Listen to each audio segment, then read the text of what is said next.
Assalamualaikum warahmatullahi wabarakatuh.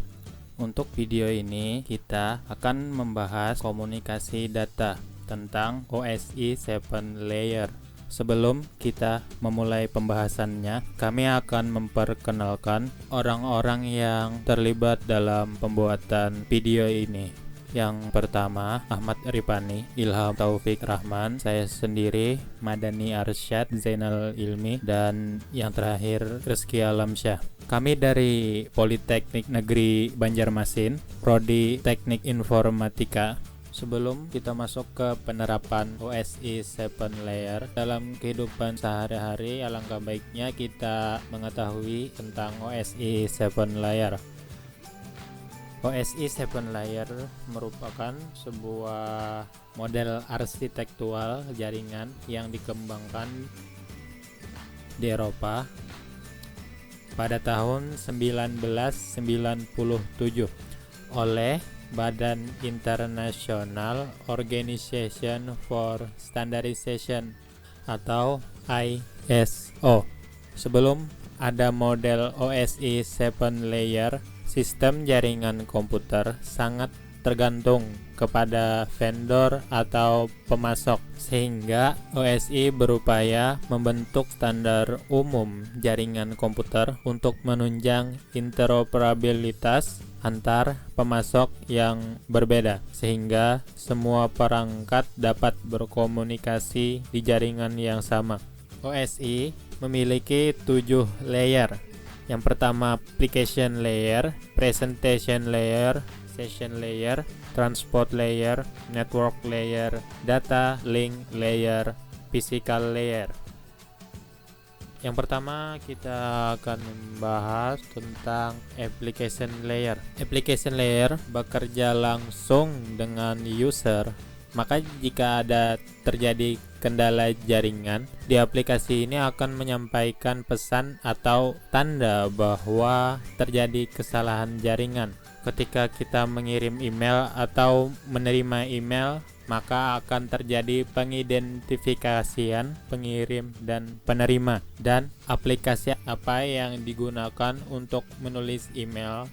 Lalu saat kita ingin mengirim data, mau berbentuk dokumen, video atau audio, maka kita harus melalui layer application terlebih dahulu. Pada layer inilah kita dapat melihat data yang akan kita kirimkan. Selanjutnya, di layer presentation, data yang dikirim dari layer application akan dikonversikan ke dalam format presentasi atau bentuk umum agar bisa dipakai, contohnya SC2.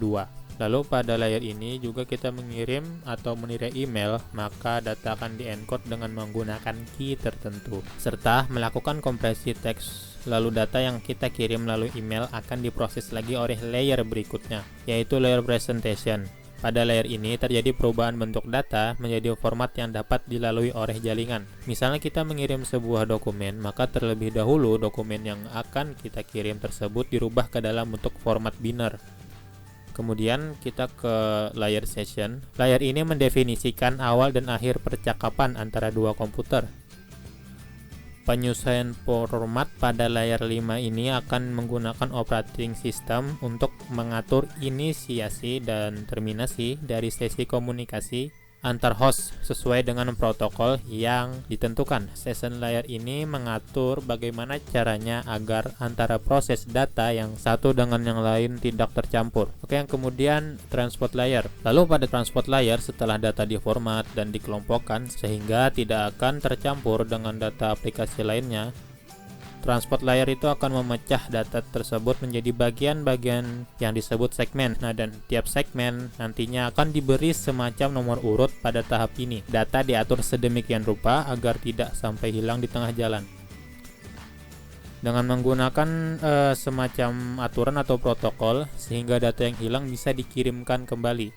Pada layer ini ada dua protokol yang bekerja dalam mengatur bagaimana segmen-segmen tersebut diproses. Kedua protokol tersebut adalah Transmission Control Protocol atau TCP dan User Data Protocol atau UDP. Lalu pada network layer, Tiap-tiap segmen yang dibentuk pada transport layer tadi diubah lagi menjadi paket. Paket ini berisikan segmen serta alamat penerima dan pengirim.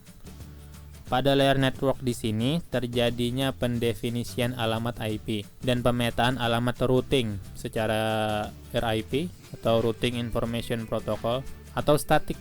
Protokol digunakan untuk mendeteksi alamat atau ARP, Address Resolution Protocol. Dan protokol yang terjadi pada layer ini yaitu TCP atau IP serta membuat header pada paket-paket data yang ada. Lalu selanjutnya data pada email yang kita kirim akan dipilih kemana akan dikirim dan jalur mana yang akan ditempuhnya.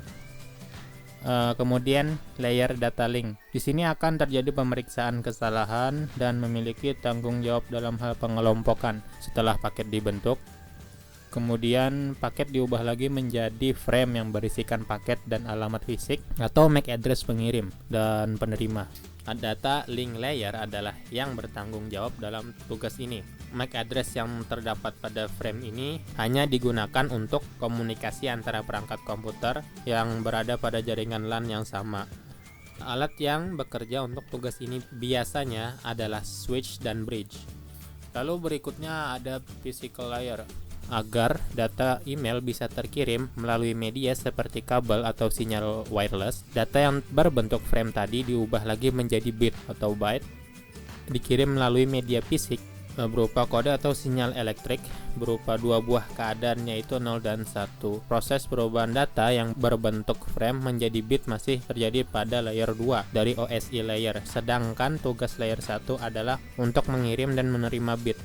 Proses kirim dan terima bit biasanya terjadi pada NIC atau Network Interface Card dari perangkat komputer dan perangkat jaringan. Oke, itu tadi penjelasan dari kelompok kami untuk OSI 7 layer. Jika ada kesalahan kami mohon maaf dan wassalamualaikum warahmatullahi wabarakatuh.